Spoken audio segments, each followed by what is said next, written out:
Hi friends, welcome to my channel. ఈరోజు నేను మీకు అల్లం ఎక్కువ రోజులు ఎలా నిల్వ చేసుకోవాలో చూపిస్తానండి. దానికోసం బకెట్‌లో వాటర్ పోసాను. దానిలో అల్లం వేసానండి తీసుకున్నటువంటిది. ఒక హాఫ్ అన్ అవర్ నాననిచ్చి ఇలా శుభ్రం చేసుకోవాలండి. Minimum 15 minutes. ఇలా అల్లం మొత్తం శుభ్రం చేసేయాలి. ఆ తర్వాత ఇలా కడిగేయాలండి.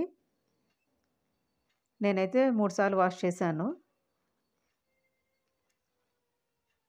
మట్టి వదలడానికని చెప్పేసి. ఆ తర్వాత ఇలా వడబుట్టలో వేసి ఆరబెట్టానండి కొంచెం సేపు. ఆ తర్వాత న్యూస్ పేపర్ మీద ఆరబెట్టాను. ఇది నైట్ మొత్తం ఆరబెట్టానండి తేమ పూర్తిగా పోతుందని. ఒక క్యారీ బ్యాగ్ తీసుకున్నాను. దానిలో న్యూస్ పేపర్ ఫోల్డ్ చేసి నిలువుగా ఒకటి, అడ్డంగా ఒకటి వేశానండి.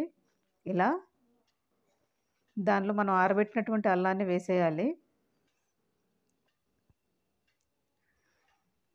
ఇలా అల్లం మొత్తం వేసేసి ఒక న్యూస్ పేపర్ తీసుకొని ఫోల్డ్ చేసి మళ్ళీ ఇలా వేసేయాలండి.